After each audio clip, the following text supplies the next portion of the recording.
Salut à tous, on se retrouve avec Louis de l'équipe Ares. Louis qui était joué aussi ce week-end au CDF, 2027 joueurs. Louis qui a fait 64e. Écoute, GG à toi déjà, si tu peux nous dire ce que tu jouais et comment s'est passé ton tournoi. Merci déjà.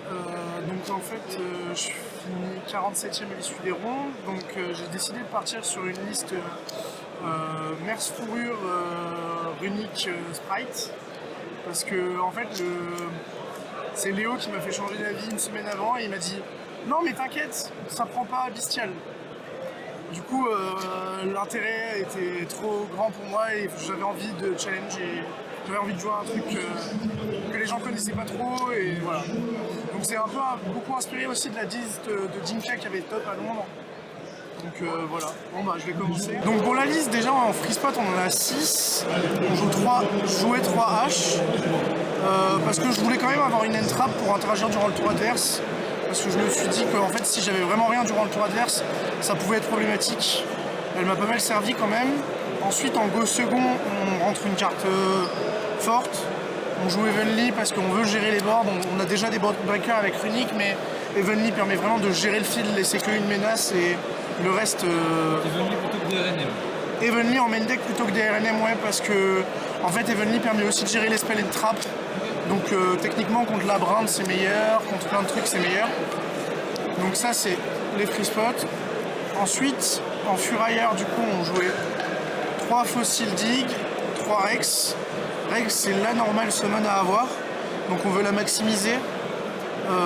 Et même si on en a un autre en main c'est pas forcément grave parce que ça fait des discards pour les negates pour les gros Furailleurs. Donc Rex chercher la magie qui permet de faire pas mal de tricks. Donc après en Furailleur en 1-off on joue un don de pas, un rafale et un beat. Parce que en fait ils permettent de faire la full loop.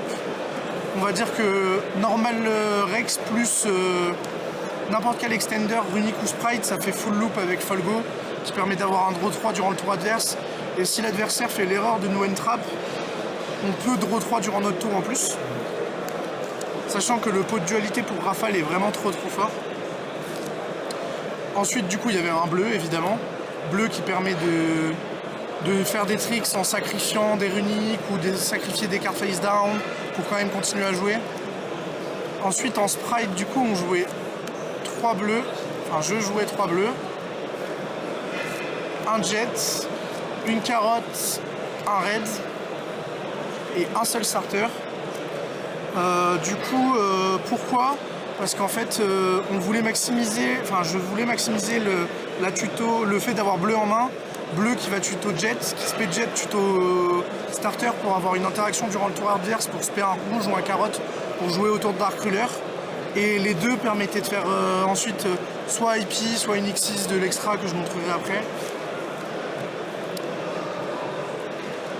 Et ensuite pour finir du coup la partie runique, donc on joue évidemment 2 fontaines.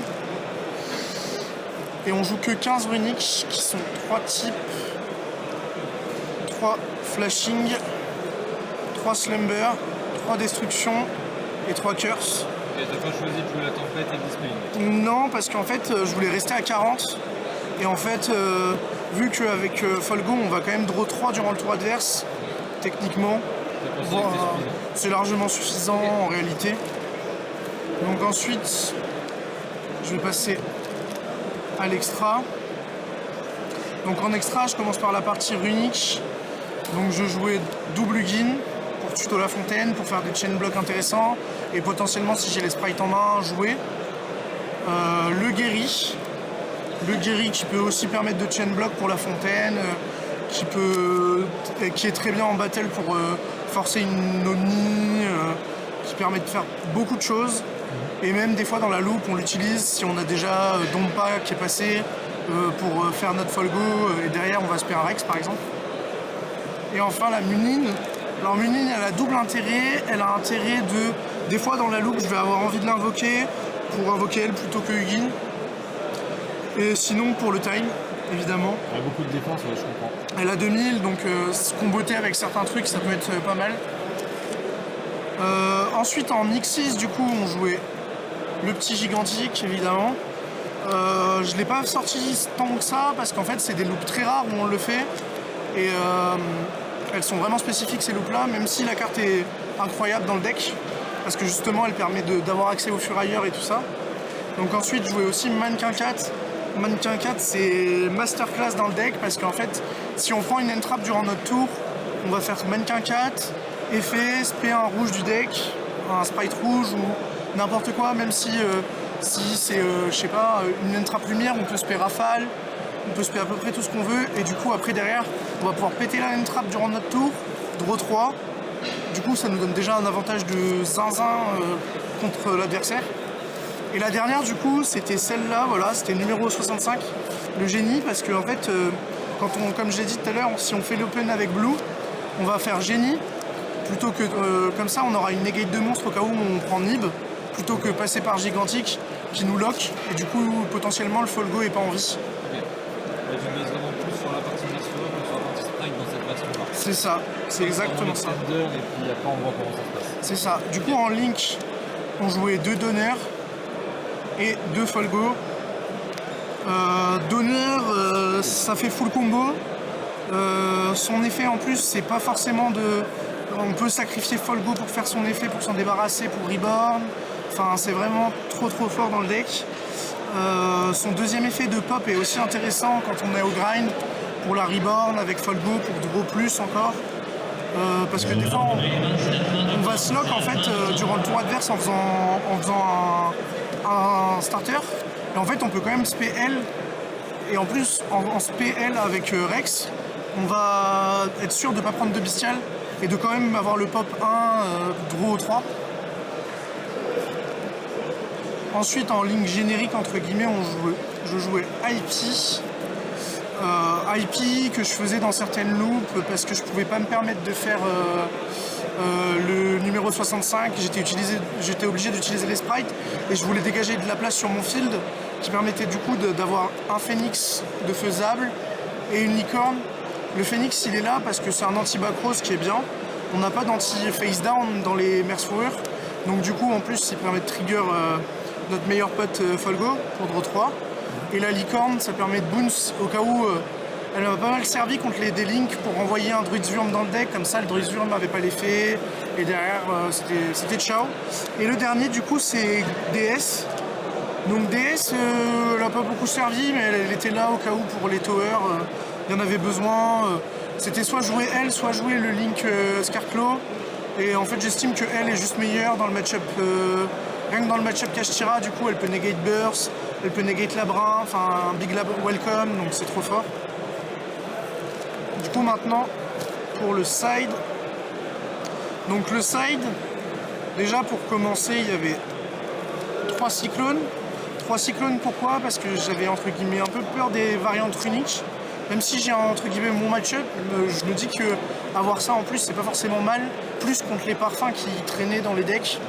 J'estimais qu'elle allait pas forcément, tout le monde allait pas forcément jouer parfum, mais il fallait quand même la rentrer dans certains match-up au cas où, les sprites purs et tout ça. Elle était pas mal importante, elle a pas mal servi pour bannir des fontaines et tout ça. Ensuite, en carte de go second, entre guillemets, j'avais du coup les 3 Dark Ruler, que j'estime plus intéressant que des Raigeki et tout ça, parce qu'en fait Dark Ruler va negate son field va rester là, et après moi je vais avoir Folgo qui va péter un sur son field, draw 3, et je repars encore plus, et je draw plus, je fais encore plus de choses. Donc ensuite, dans certains match-up aussi, on en rentrait un petit package bestial, donc les match-up des Link, les Viltwin Sprite aussi, si on a, les grands decks. Voilà, les decks comme ça, bon, très bonne carte. Enfin, de toute façon, c'est les bestiales, ça a toujours été très bon, ça n'a jamais été des mauvaises cartes. Ensuite, maintenant, pour finir, il y avait aussi la chasseresse. Donc elle servait en go first et en go second, mais surtout principalement contre cash pour shifter. Elle pouvait être rentrée aussi en first contre certaines versions de sprite pure, au cas où il jouait shifter en anticipant. Et du coup, ça c'est pour la partie un peu go second, il y a des cartes qui sont quand même versatiles pour go first, mais voilà. Et ensuite par contre la partie vraiment go first, du coup on avait 5 cartes entre guillemets, on avait 2 cimetières, organismes. Cimetières. Voilà. parce que ça lock un petit peu, ça lock deux effets. C'est d'ailleurs ce qui me fait perdre mon top. C'est parce que je l'ai et du coup je peux pas résoudre ma whiz pour gagner des HP. Mais après la carte t'as quand même carry pas mal de match-up. Même le match-up des Link en vrai c'est super fort. Ils jouent pas tous Licorne ou Phoenix et du coup ça permet vraiment de... Et ensuite il y a les 3 cartes du coup. Donc un Jet, un Smasher et une Whiz qui rentrait tout le temps en first. On cut les Evenly, on rentre ces 3 là. Pourquoi? Parce que du coup, lui il permet ça permet d'avoir un accès supplémentaire à un sprite en plus, ce qui permet de mieux combo sous les entraps et tout ça. Smasher permet de gérer des menaces. Donc du coup on a un ratio de 2 et 2. Donc c'est pas forcément déconnant si on arrive à avoir un bleu au grind. Et ça gère les fins Borel et tout ça hyper facilement. Et Whiz du coup, Whiz gagner des HP, donc très bonne carte pour le time évidemment. Tutorisable dans la loupe sans problème. Et en plus de ça, elle fait negate de magie piège. Donc c'est aussi pour ça que je l'ai jouée. C'est parce que quand elle est sur le terrain, elle fait negate de magie piège. Et il y a des petits tricks en mode si le mec nous fait golem de lave et qu'on a toujours notre rookie furailleur, la magie, on peut sac le golem, spé Whiz, et du coup en stand-by ou en draw phase plutôt. Et du coup on a une negate potentielle en plus. Donc ça fait beaucoup plus suer l'adversaire d'avoir ça que juste un lava golem. Ok. Donc c'était tout pour la DL, voilà.